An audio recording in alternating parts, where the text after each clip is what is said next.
Tonight, an autistic teen who spent a night in the lockup says he doesn't accept a police apology. Good evening, everyone. Welcome to Here and Now. I'm Jonathan Crow. And I'm Debbie Cooper. The mother of an autistic teen who was jailed because police thought he was drunk wants the Complaints Commission to overturn the findings of a report on the incident. Dane Spurrell was 18 years old when he was arrested on Topsail Road in Mount Pearl. He was pushed to the ground and handcuffed. Requests to call his mother were refused. Then he was taken to the lockup for the night.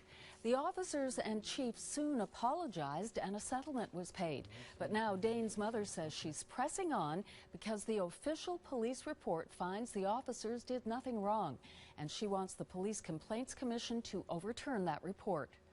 What they said here that day, all of their apologies didn't mean much because the official findings state that they acted in good faith, that they did not swear at Dane, which, you know, goes to their professionalism, and that essentially that Dane must have been lying because they were telling the truth.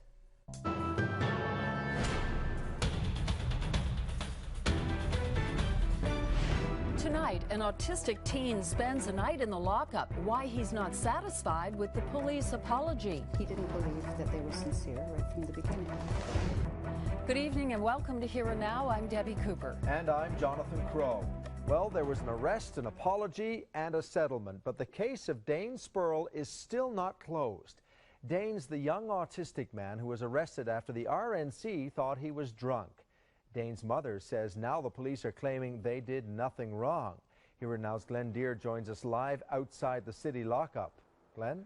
Dane Spurrell spent a night in the lockup, roughly 6 hours, and we have exclusive video of Dane's time behind bars. You're going to see video you've never seen before and hear audio you've never heard before. And a warning, that audio has some coarse language. The police officers were convinced they had a dip, a drunk in public. They often bring dips to the lockup to sleep it off and then release them in the morning. The tall man is a sheriff's officer. Now, Dane, look, you've been drinking tonight? What have you been doing? What type of drugs? Nothing at all. Dane repeatedly asked to call his mother. They would only let him call a lawyer, which he didn't.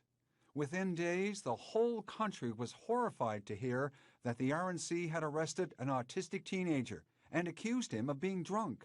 The chief of police and the officers personally apologized. They apologized. They came here and apologized to you.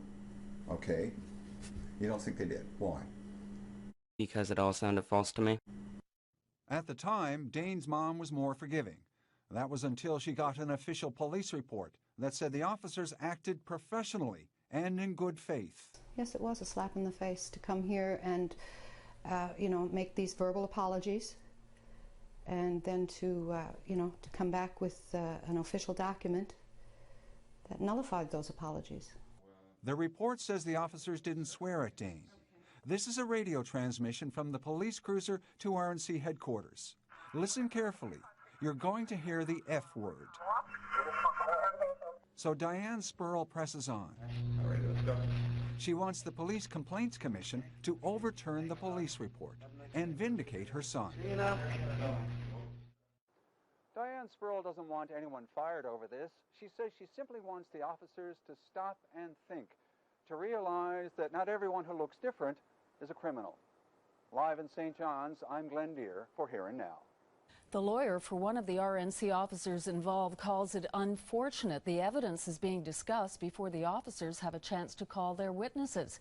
Here and Now asked Aaron Breen about the public and private apology the officers gave to the Spurrells and whether the officers involved felt they did anything wrong. Our client has maintained that you know, it is unfortunate what occurred on that night, but no, he does not feel that certainly he did anything wrong in terms of his role and what he played on that night. He acted on what he felt was a genuine concern.